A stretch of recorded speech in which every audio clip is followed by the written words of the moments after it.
evening. Welcome to Left, Right and Centre. I'm Vishnu Shom. On the show tonight, the special session of Parliament begins. But if you thought that by now you would know what the session is going to be all about, why it's been called a special session, then think again.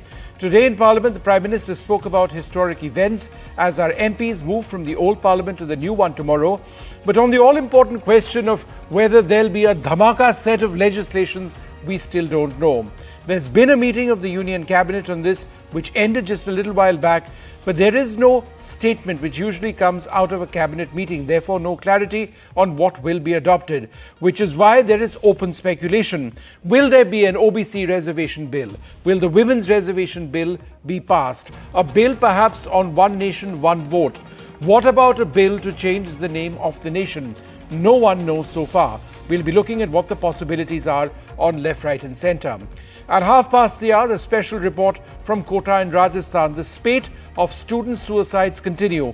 We bring you my colleague Harsha Kumari Singh's special investigation into why this nightmare never seems to end. But first, here's what the Prime Minister had to say in Parliament. Remember, starting tomorrow, this will be called our old Parliament. संसद का ये सत्र, इस पार्श्वभूमि में संसद का ये सत्र, ये सही है कि सत्र छोटा है, लेकिन समय के हिसाब से ये बहुत बड़ा है। ऐतिहासिक निर्णयों का एक सत्र है। Well, joining us now, Dr. Abhishek Manu Singhvi. He's a three-time MP, senior leader of the Congress, Supreme Court lawyer. Thanks, sir, very much for being with us. So, Dr. Singhvi, are you any closer to knowing what's going to happen tomorrow in Parliament? What's going to be adopted? What's not going to be adopted? Because it's all speculation now, it seems. Well, I'm quite excited and curious and eager to go on and see the new building. As you know, a lot of us haven't seen it. But that is precisely my objection, so what you're saying. You know, it's great to have this new session, even for a short while. Why should you and I and everybody, the whole nation, be guessing till the last minute? I mean, for example, take the women's reservation bill. There wouldn't be a person happier or a party happier than my party if it was to be done. But why should we have a cloak and dagger or a cat and mouse approach to this? Why? Just see the sequence. About 3 weeks ago, this special session is announced. For the first 2 of those 3 weeks, you are not told exactly what is the agenda. You revel and rub your hands with glee with the speculation going on in your media about whether there'll be an earth-shattering announcement, whether there'll be a demonetization 2 or 3, whether there'll be things like that. And you don't know what's happening. Then you get an agenda which has 4 bills. Then you get a new agenda which is 8 bills, with many of the old 4 bills vanished. You do not have in this current agenda any mention of the women's reservation bill. You tantalize the whole world by adding a sentence at the end. This is not exhaustive. We can add something new. So clearly, you know, you have the tantalizing residual legacy of a topic. Now, the point is, these are good things you are talking about, women's reservation bill, etc. We will only contribute, will be constructive. On this, probably 70 or 80% of the House will be at one side. Why not take us into confidence? Why not reveal things before? Why not be, taking us along? If you're not doing it, you can be equally clear about that. And lastly, on this particular bill, all said and done, we got it passed through Rajya Sabha. Yeah. Today, you are bringing it on the last year, 6 months before your elections. Now, whether it's some histrionics or whether there is sincerity, I don't know. But for 9 years and a half, you did not do it. Dr. Singhvi, but there are other bills as well, which could come up. In the buzzes, there's the OBC bill. Up to 25% of all seats in the Lok Sabha and state legislative assemblies could be included as part of this OBC bill. The Uniform Civil Code is something which is also being looked at. And then, of course, there's open discussion on whether there'd be talk, I'm not sure it'll entirely be legislation, on whether the name of our country has to change. So where does the Congress party stand on a few of the other ones? 3 or 4 points very quickly, Shom. Number 1, I'm a member of Parliament, 3rd term. We all got this message. Roughly the bills which are listed now superseding your earlier parliamentary bulletins are the Repealing and Amending Bill 2022, the Post Office Bill 2023, the Advocates Bill 23, the Press and Registration Periodicals Bill 23, Senior Citizens Welfare Bill 23, the Constitution ST Order, three of them, which are basically orders which extend certain reservations. Now, Right. in this list, which is on the eve of tomorrow or day after, you do not have 2 or 3 of the names you just took. Yeah. UCC women's reservation. Does it not make out my cat and mouse game point? Secondly, how does one prepare? How does one participate? How does one contribute? How does one take a stand? And thirdly, tomorrow is not a working day in terms of bill passage. Tomorrow is a day of kind of, inauguration, celebration, some kind of festivity inside the new house. You've got actually Wednesday, Thursday and Friday. Can you pass the kind of momentous bills you're talking about? Last point. No, but that's assuming that they want to pass it. It could just be about introducing these bills. That's the point. You revel in the fact, you meaning the government, that you are keeping people guessing. You are keeping it on tenterhooks, uncertainty. What is the national secret about telling you 2 days before the end of the session? We are 3 days away from the end of this session. What you prepare to do? And again, let me tell you, some of the speculation is unwarranted and actually baseless.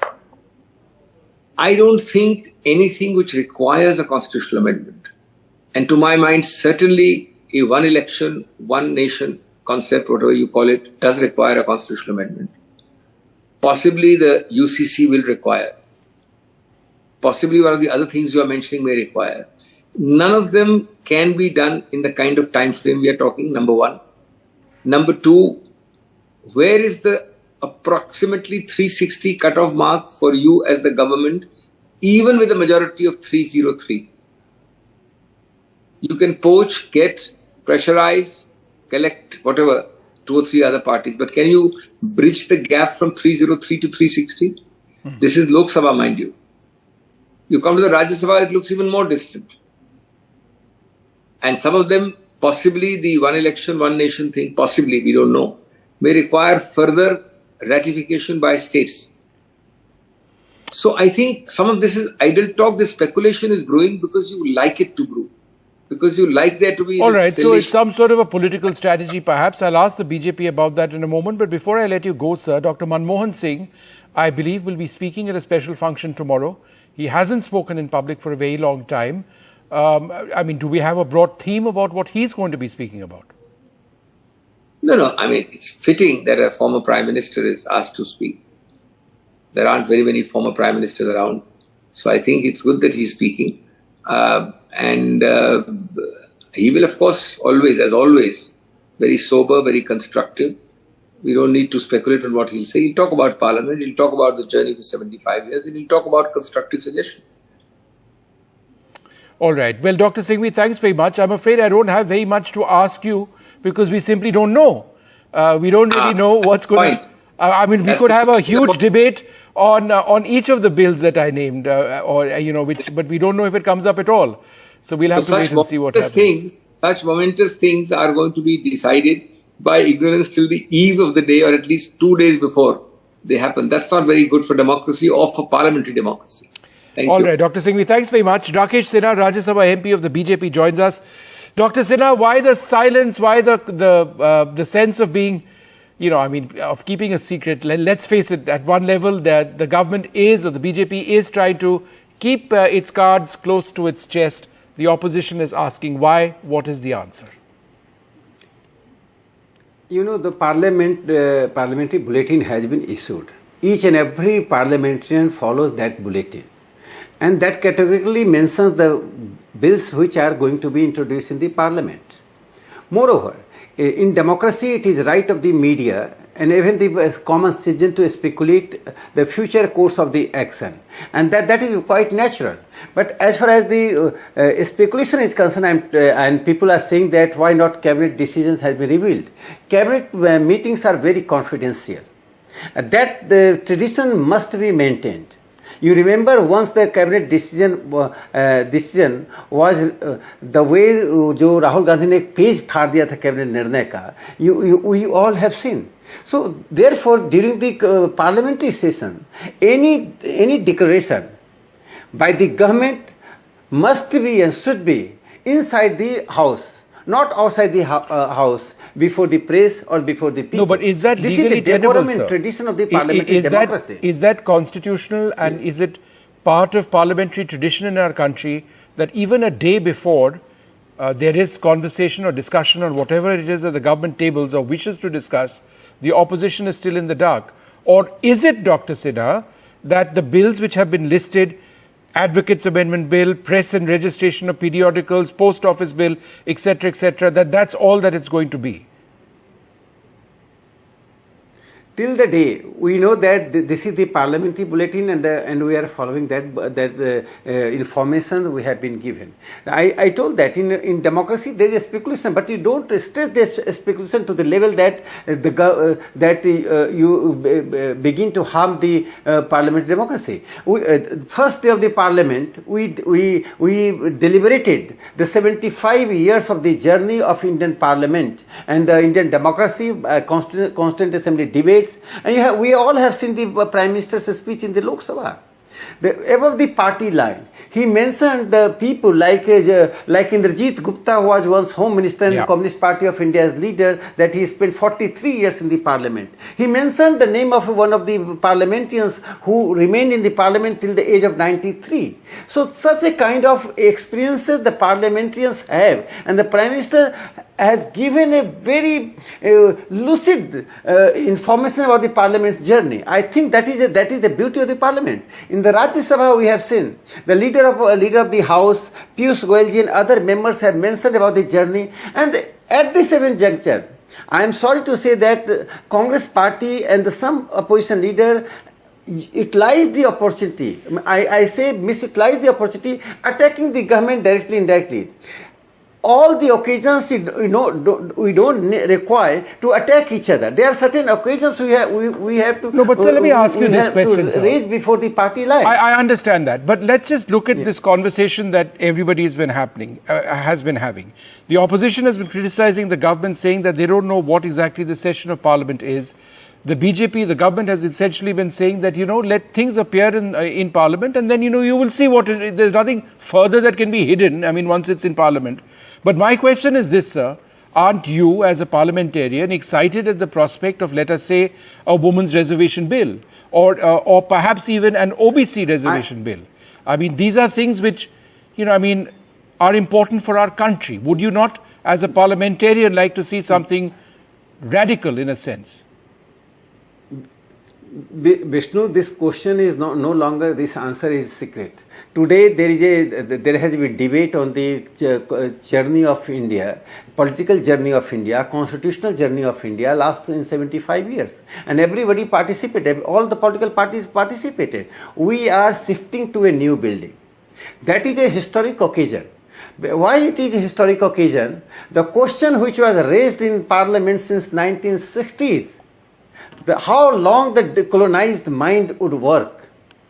Now this journey has been a political journey. Mm-hmm. The country got the political freedom. We deliberated the politics inside the house. But before going to that house, it's the credit of the Prime Minister Narendra Modi ji, we have abolished 1700 colonial laws, outdated laws, framed by the British Empire in the context of the colonized India. Moreover, the Standing Committee deliberating, and Lok Sabha has already sent to the Parliament the CRPC, IPC, Indian Evidence Act. The words used, Your Majesty. The reference is the Ireland, reference is the British Parliament, the British King and Queen, and such things perpetuated. So I think that new building, tomorrow we are going to new building, that 2-day agenda everybody knows. And I think that journey would be the journey for the Amrit Kal. Mm-hmm. This means India free from colonized mind, colonial dependence on ideas, the Swaraj in idea. So we are going with the feeling of Swaraj in idea. And I just mentioned the Guardian newspaper, after Prime Minister Narendra Modi took over the reins on 18th May 2018, wrote an editorial that finally Britishers have left India. This was in the context of that India is now getting liberated from the colonial culture, colonial idea. No, but sir, respectfully, that may all be very well, but we still don't know what we are going to be talking about at 9 p.m. tomorrow. But hopefully we will, because there's nothing wrong in being curious about what will hopefully be something path-breaking for all of us and our billion-plus citizens. Thanks, sir, very much for being with us. Let's see what finally happens in this new phase of our parliament. We've got Nirja Chaudhary and Manisha Priyam joining us now. Nirja, what's the buzz? Look, your guess is as good as mine at the moment about the buzz. Certainly women's reservation bill, because the vice president let the cat out of the bag when he said a larger number of women now will find representation in parliament. And others have also been talking. BRS leaders are on a dharna. The Congress has also been demanding that women's reservation bill go through. So I think it's possible that is one thing that may come through. You've been talking about reservation for the OBCs. Now, that is something that has also been pending. The Rohini Commission had been tasked to look at giving the most backward classes an equitable share. The share of reservation was hogged really by the more dominant of the OBCs, Yadavs, Kurmis, Koiris. Now, is the government going to bring that in the form of a bill? Of course, the Prime Minister's style is, as we've seen, to keep the suspense going, to keep media hopping, not to let us guess, what is actually in the pipeline. So that is the way he functions. We've known that about other decisions in the past also. So, but at the end of the day, one has stopped hazarding guesses as far as Narendra Modi goes and his decision-making goes. It could be something entirely different. We have no idea. Manisha Priyam, given the fact that there would be opposition support as well. We just heard Dr. Abhishek Manu Singhvi saying that 70-80% of parliamentarians would be happy about endorsing a women's reservation bill. It's something we've spoken about for pretty much our careers. Manisha, do you believe that it's low-hanging fruit which the government might consider closely? I mean, it sounds like that. Yes, the government might consider.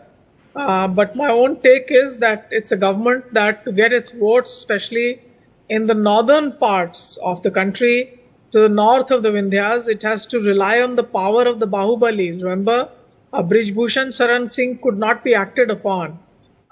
So yes, everybody says the women's reservation bill is up on the cards. If it does sail through, I would see it as a historic moment.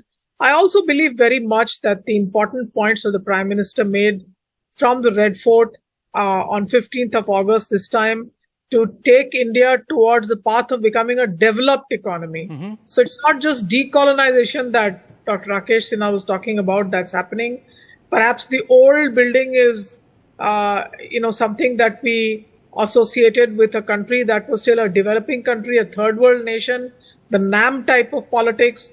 The new building puts India on its own seat in the global community of world leaders, the G20, the success of the G20, and marching towards becoming a developed economy. So some of the roadmap of what Prime Minister thinks will take us to become a developed economy, and those will be all very tight economic frameworks. I also believe another point that Prime Minister had said from the Lal Killa, which was that he would talk of development, but not of the politics of Tushtikaran. Now, I'm waiting to see as to which are the bills or legislation that this parliament can put forward that would be seen as opposing the politics of appeasement. Remember, that's the weapon that he has against the Congress party. The Congress party and its other allies, which are now together as the India allies, have partly ruled, by doing the politics of poverty, but also partly by the politics of appeasement.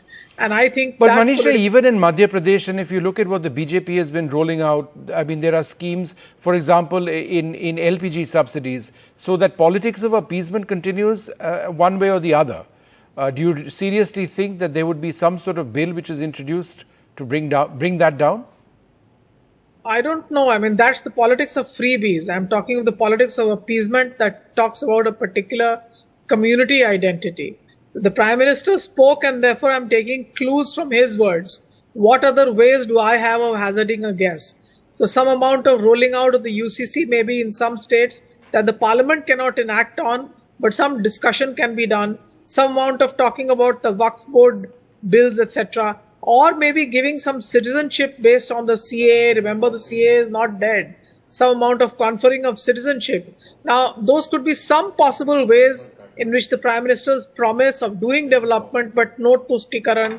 Now, I think that's the thing that I'm going to watch out for.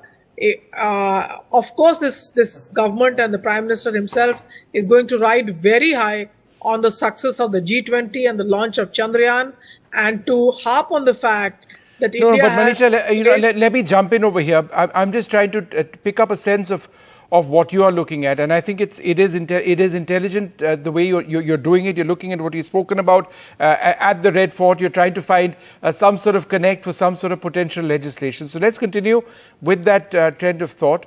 Nija, do you believe that the other couple of themes or which we've looked at, whether it's the Uniform Civil Code, OBC reservation, or possibly even a bill to rename India to Bharat, are things we need to seriously be looking at? Look, I think as far as Uniform Civil Code is concerned, maybe they've kicked that can down the road because there has been resistance from the tribal communities. And the tribals are a very important part of the constituency that the BJP has been wooing and will not want to alienate them. So I would be very surprised if it is UCC that comes. As far as One Nation, One Election is concerned, the committee headed by the former President Kovind is meeting 1 week down the line. To go in for something in this special session would be surprising when the committee will be meeting to discuss that. As far as Bharat versus India is concerned, yes, that could have resonance in the northern states where the BJP would want to consolidate its hold. You know, it had peaked last time in 2019 and would want to retain that support base, which is very difficult to do. So, yes, it could go in for Bharat versus India, though it may have a negative reaction in some parts of southern India. I would think the two constituencies they would want to focus on are women, who have anyway been a constituency of the Prime Minister. And the Women's Reservation Bill is something that no party would want to be seen to be opposing. So it would be a feather in the cap if they can get it through. Now, the question is, will they have a variant of the old Women's Reservation Bill, or will they go in for the bill as it stood for? You know, one variant was that you increase the number of seats in both houses of parliament and bring in more women. It'll get more women elected to both houses of parliament. And now, of course, there is room for more people in both houses of parliament to sit there in the new building. The other thing is giving the most backward caste, but again a very, very important constituency of the BJP. I remember a senior BJP leader before the UP election saying this to me, that we are not worried about the Jats and other communities, we are more worried about the OBCs and the MBCs staying with us. So I think that is a constituency they will want to firm up behind them. And therefore, you know what you're talking about, the OBC reservation, the Rohini Commission translated into some kind of a legal framework which delineates for the MBCs a very specific quota within the larger OBC quota. So that is something I would watch for women and the MBCs. All right, women and the MBCs. Well, I'd like to thank you both very much for joining us. I suspect that tomorrow, this time, there'll be a lot more detail once Parliament actually takes place tomorrow in the new Parliament building. But I think it is also important for us now to turn our attention a little bit at that entire transition. This Parliament has been historic. It has, in a sense, been the soul of India. It has defined our democracy, the bills, the laws, the constitution itself, all of that which has defined India for so many decades has come about from our Parliament, our Lok Sabha and our Rajya Sabha in the existing building. But tomorrow, the shift is finally going to take place to the larger and physically far more substantial new Parliament. We'll be bringing you lots of images and videos of that, and of course the live broadcasts as well. And there is a sense that there will be something fairly drastic, fairly big from the government. They are holding it close to their chest right now. Let's see what happens tomorrow. But joining us at this stage, Sumitra Mahajan, the former Speaker of the Lok Sabha. Thanks, ma'am. Wonderful to have you on Left, Right and Centre. As we complete the shift from the old Parliament to the new Parliament, what are some of your favourite memories of the Parliament where you were Speaker? Now we are going to shift to new Parliament. But yes, our old Parliament, it has so many memories, you know. Before we got, I think it is built up in 1927 something. So after that we got independent, and now that was for our first meeting of independent India was there in our Parliament. When I joined that Parliament, first time I went in 1989, I was there. And when I saw that Parliament, it is such a huge and very beautiful. Structure is very beautiful. Mm-hmm. And Parliament is also, no doubt, it is very huge. Very huge. And which we, to remember from which door we have come inside and from which door we have to go outside, something like that, or from which door you have to enter in Lok Sabha, from which door you have to enter in Rajya Sabha. All this, to remember all these things, we took 6 months to know all these things. That is the thing about that our Parliament House. But you know, after 6 months we got used to it, and one thing is there in that Parliament, we had so many big people like Indrajit Gupta or maybe our Geeta Mukherjee, like the stalwart leader of Communist Party, or so many leaders of our party like Atalji, Advaniji. We can hear them sitting behind them, I can see, in Parliament. And like Narasimha Raoji, who was knowing Narasimha Raoji was such a person. He was having knowledge of more than, I think, 10 to 12 these languages. Sure. He was master of those languages. And such person used to sit. But ma'am, tell me this, what essentially changes with the new Parliament building? Is it just, you know, the physical space and the new technology? What changes? So now this is a big Parliament, big house also we have. And that was necessary, because in this now, you see, when I was there as a speaker, we had a paperless Parliament. We did it. But to make it totally paperless, our all Parliament members, we had to give them this laptop and all these things, but it was impossible for us. Even our Parliament members was sitting, they were feeling not good while sitting in a five persons bench. They were sitting like that. They used to complain to me, and that's why new Parliament building was necessary, and now it has come up. So we are shifting there definitely to get up with new technology and all these things. So I am really happy. So it is a new era for us, for India, and we are. For Bharat, it is something new, and we have to go ahead. And that's why I am really happy to have our new Parliament. Definitely we will keep our old Parliament as it is. There we can have something, people can see that also. That is also something important for us. It's wonderful speaking to you, ma'am. Thank you so much indeed for speaking to me. Thank you very much. Desperate to escape, these last few steps show a young boy running away from life. A life that is now a burden, escaping the city of Kota, where there is only stress and tension. This heart-rending footage caught on camera is that of a young student seconds before he died, running on the 6th floor of his coaching institute from where he jumped to his death.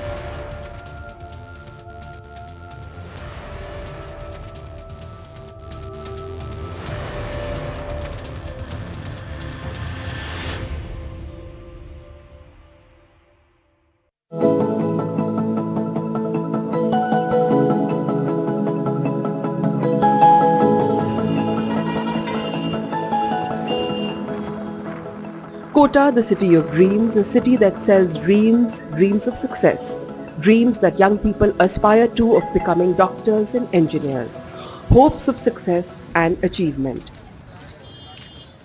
And in these dreams are also deathly ambitions. Ambitions that parents carry in their hearts. Ambitions that they try to fulfill through their children. Carrying the burden of these dreams and parental expectations, young children come to Kota. Some of them as young as 13 and 14 years old. And on street corners, what they see is this. Larger-than-life hoardings and posters that trade in success and aspiration, that promise children achievement and accomplishment. This euphoria is a clever marketing technique, integral to the thriving business that is Kota's coaching industry. Electrical properties में अगर बात करें तो crystal में conductivity की जो range होती है कई तो नॉन कंडक्टिव आईआईटी कर रही हूँ, ऐसा कुछ नहीं है। अब जिसके लिए मैं आई हूँ वो तो मुझे चाहिए, कैसे भी करके रहूँगी, उसके लिए कुछ भी करना पड़े मुझे। 11th में आए थे, अभी 12th में। क्या करने आए हैं? आईआईटी जे की प्रिपरेशन। हाँ, आईआईटी के लिए तैयारी कर रही हूँ। 11th या 12th। पढ़ाई कैसी चल रही है? ठीक है, अभी तो ठीक है। स्टार्टिंग में बहुत प्रॉब्लम आई थी मुझे 11th में, बट धीरे धीरे करके अभी तो ठीक चल रहा है। देखिए, जब कोटा में कोचिंग स्टार्ट हुई थी तो इसका एक पैटर्न ये था कि बच्चा अपनी स्कूलिंग पूरी करता था, उसके पश्चात वो कोचिंग में एडमिशन लेता था और उसके लिए उसका एक प्रिलिमिनरी एडमिशन टेस्ट होता था। तो जो बच्चे योग्य पाए जाते थे उन्हीं को आगे कोचिंग जारी रखी जाती थी, और जो उस टेस्ट में नहीं होते उनको ये कह दिया जाता था कि भाई आपकी इस क्षेत्र में कोई ज़्यादा संभावनाएं नहीं हैं, तो आप कुछ और क्षेत्र में जाएं या कुछ और कुछ करें। धीरे धीरे इसने एक इंडस्ट्री का रूप ले लिया। अब हालात ये हैं कि ये कोई भी बच्चा जो आना चाहे वो आ जाए। उल्टा कोचिंग सेंटर खुद लोगों को इनवाइट करते हैं, फ़ोन करते हैं आगे से चला के कि आप आइए और हमारे कोचिंग इंस्टीट्यूट में दाखिला लीजिए। But behind Kota's success story is another dimension. Children who can't make it in Kota's rat race drop out, often tragically. Many young students here take their own lives, and the main reason is stress. Many students who come to Kota driven by dreams of success are from ordinary middle-income backgrounds. Parents spend up to 2 lakhs per year as coaching fees, often stretches household finances. Parents may not talk about the financial burden, but children can sense it, and this often creates a feeling of guilt in young minds. शुरुआत में मैं जब class 4 या 5 में था तो मेरे चाचा ने बोला था कि इसको आईआईटी कराएंगे, और मुझे इंजीनियरिंग मतलब मशीन छेड़खानी पसंद है, तो थोड़ा उसमें से मन में आया था आईआईटी करना। तो मुझे जो चाहिए उसके लिए आईआईटी कॉलेज को से जाना पड़ेगा। इसलिए खर्चा बहुत है यहाँ पे, महंगी है कोटा की पढ़ाई, लगता है नॉर्मल से तो ज़्यादा ही महंगी है। 1,60,000 वही कोचिंग में लग जाती है, और यहाँ अगर 10 महीना के लिए है तो नॉर्मल तो 1,20,000 तो हॉस्टल, और मंथली कुछ लगता है 2-2,500। तबीयत भी ख़राब हो जाता है तो बैक हो जाता है। अभी मेरे को चिकन पॉक्स हो गया था 2 हफ्ता पहले, और उसी टाइम पे मेरा एग्ज़ाम भी था, तो कुछ चैप्टर्स छूट गए तो क्वेश्चन नहीं हो पाया। How much can my parents afford? Where are they cutting corners to pay for my education? These are thoughts that affect a child mentally. And then to add to their stress is the burden of coaching and studies. So rigorous is the schedule that children often lag behind. If they fall sick or are absent, they need to make up. If they miss even one class, they need to make up, catch up, put in extra hours, and this grind is overwhelming. रात को extend करना पड़ता है पढ़ाई, इसलिए दिन में सोते हो? 1 घंटे। हाँ, 1 घंटे से ज़्यादा नहीं सो सकते? नहीं, फिर क्योंकि होमवर्क बहुत ज़्यादा रहता है तो फिर टाइम मैनेज करने में प्रॉब्लम आता है। तो रात को कितने घंटे सोते हो? 5, 4:30, 5। जो भी न्यूज़ में आ रहा है सुसाइड का, उसका यही रीज़न आ रहा है कि वो बच्चे 2 महीना या फिर 3 महीना से कोचिंग नहीं जा रहे थे, तो वो भी तो एक उनमें भी ड्रॉबैक्स रहा कि वो खुद ही नहीं कोचिंग जा रहे थे। 17-year-old Abhishek is from Orissa. His father works as a guard. He wants to be an engineer. Abhishek tried his hand at coaching in his hometown and then he moved to Kota. His parents spend over 3 lakhs per year on him. It's a worry at the back of his mind. His classes begin at 6:30 a.m.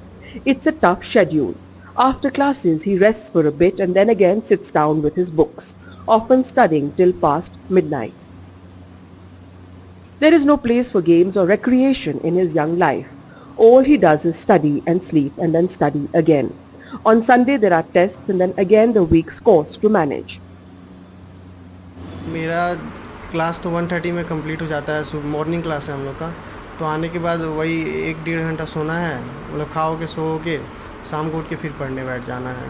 फिर अगर हुआ तो rest लेते लेते आधा घंटा 1 घंटा का फिर करते रहना है, मतलब 12 साढ़े 12 तक। 10 फिर सुबह को क्लास रहता है 6:30 से, फिर सो जाते हैं। पढ़ाई का जो तरीका है वो समझ में आ रहा है यहाँ पे? हाँ, समझ तो सही पूरा सही आता है समझ। जैसा हार्ड है वो एक अलग है, हार्ड है थोड़ा लेंथी है। यहाँ सबसे दिक्कत है बुखार होने का। मेरे को अभी फ़िलहाल 1 हफ़्ता पहले बुखार हो गया था, 5 दिन तक, मतलब बहुत बुरा हालत हो गया था। फिर भी क्लास 1-2 दिन लगातार गया क्लास, भले वापस आ गया क्लास से, आधा क्लास से, लेकिन हर दिन गया class.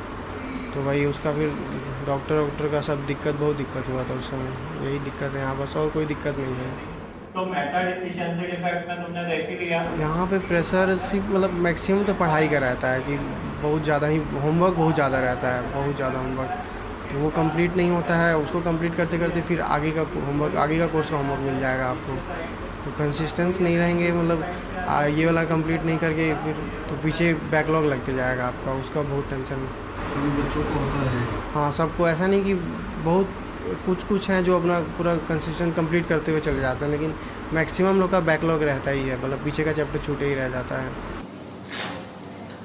Away from home and the care of their parents, children here often fall sick. Many parents shift to Kota to help their children study and to provide them with home-cooked food and care. जी 2 साल से ही। क्यों, ऐसी क्या जरूरत? और तो बच्चे वैसे ही रहते हैं सब। नहीं, सेहत भी खराब हो जाता है ना, खाना खराब मिलता है, बासी तेल का बासी खाना। ये इस तरह की घटनाएं होती हैं, इससे डर लगता है? बहुत डर लगता है। क्यों हो रही है, क्यों लगता है आपको ऐसा? क्या है? प्रेशर, बच्चे को प्रेशर। अभी देखिए 11 की भी पढ़ाई चल रही है, 12 की भी पढ़ाई चल रही है, फिर टेस्ट ले लेते हैं, फिर नीट की तैयारी बच्चा क्या करेगा, 12 की क्या करेगा, फिर अपना इसका तैयारी कैसे करेगा। बच्चे को डबल बर्डन हो जाता है, फिर गार्जियन का ये हो जाता है, बच्चा बहुत टेंशन में रहता है। खुद मेरी बेटी भी टेंशन में रहती है, कम बात करते हैं उससे गुस्सा आ जाती है। गुस्सा आ जाता है? बहुत टेम्पर हाई रहता है उसका भी, क्योंकि पढ़ाई बहुत तेज़ी से निकाल रहा है ना। जैसे ठीक है, हम बच्चा पास नहीं किया तो गार्जियन को दबाव नहीं देना चाहिए मेरे हिसाब से। जो दबाव देने से बच्चा तो ऐसे डिप्रेशन में चला जाता है, उसके बाद फिर और उस पर गार्जियन का दबाव पड़ेगा तो बच्चा ज़्यादा डिप्रेशन में जाने के बाद तो कुछ नहीं कर सकता है। But experts say one reason for suicides is that children who should be in school are being pushed into the rigors of coaching too early, when they are too young to handle the stress, or they simply don't have the aptitude to become doctors and engineers.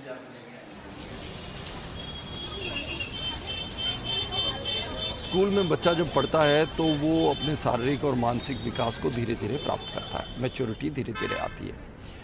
अब हो ये रहा है कि coaching centre ज़्यादा से ज़्यादा बच्चों को प्रोत्साहित करते हैं कि वो बहुत अर्ली एज में यहाँ आ जाए। और स्कूलिंग तो आप ये एक सर्वविदित तथ्य है कि स्कूलिंग जहाँ होता है उसमें उसकी मॉक स्कूलिंग है, उसकी डमी स्कूलिंग में पढ़ता है, झूठी अटेंडेंस लगाई जाती है और वो वास्तव में कोचिंग सेंटर में पढ़ता है। और कोचिंग सेंटर में सिर्फ पढ़ना पढ़ना और पढ़ना यही है, इसके अलावा बच्चे का और कोई डेवलपमेंट पे ध्यान नहीं दिया जाता। अब वो यहाँ आकर के और उसको एक ही गुट्टी पिलाई जाती है कि बेटा आपको पढ़ना है। माँ बाप भी यही कहते हैं, टीचर्स भी यही कहते हैं और चारों तरफ से यही शोर है। अब बच्चे का अगर मन में ये भी है कि मेरे बस का नहीं है, मैं नहीं कर पा रहा हूँ, तो भी वो इस बात को कह ही नहीं सकता। There is no replacement for school, for teachers and friends, playgrounds and hobbies. The dry, taxing, often ruthless environment of coaching takes its toll on young minds, and that is one reason why children here take their own lives by suicide. This heart-rending footage of a young boy running to his death after a disappointing day at the Sunday test is a picture of the desperation of an entire generation, of a young boy minutes before he died by suicide.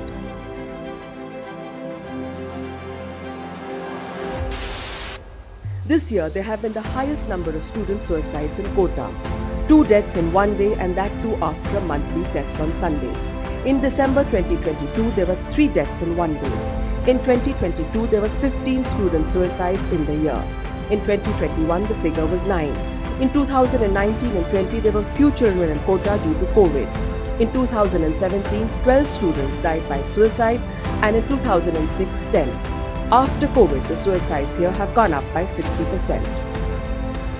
To see young lives lost, to see young hopes die, it's a sadness that touches all who come in contact with it. The police officer who is the first to reach the scene of death, who has the most difficult task of telling a parent his child is no more. सूचना लगती है एकदम तो shocked होता है मन, फिर भी हिम्मत करके हम पहुंचते हैं मौके पे। पहुंचने के बाद पूरे हालात की जानकारी लेते हैं और हॉस्टल वाले, कोचिंग वाले, आसपास रहने वाले उसके यार दोस्त सबसे उस घटना के बारे में क्यों घटी थी इस बारे में पूरी तय तक पहुंचते हैं। यहाँ तक घर वालों को सूचना देने में बड़ा हिचकिचाहट होती है, फिर भी हिम्मत करके घर वालों को सूचना देनी पड़ती है। घर वाले 2 दिन तक आते हैं, जब तक उनके काफ़ी कॉल आते हैं, हमारी वार्ता होती है, तो बड़ा मतलब दुख होता है ये घटनाएं देख के। The government is training hostel owners to give children a sense of security and comfort.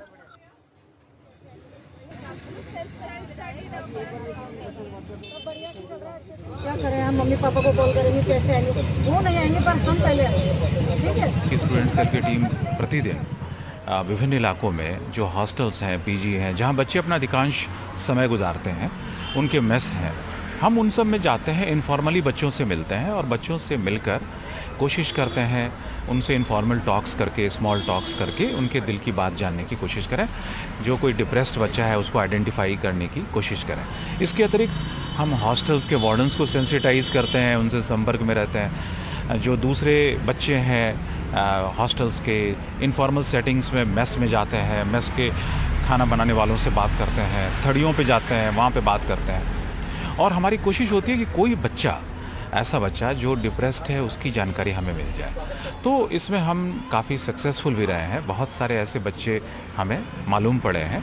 Maximum तो छोटी कंप्लेंट्स होती हैं।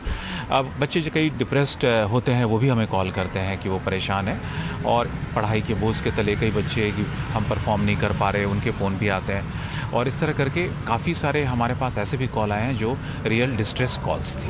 हेलो बेटा, हम स्टूडेंट हेल्प यू, क्या नाम है आपका?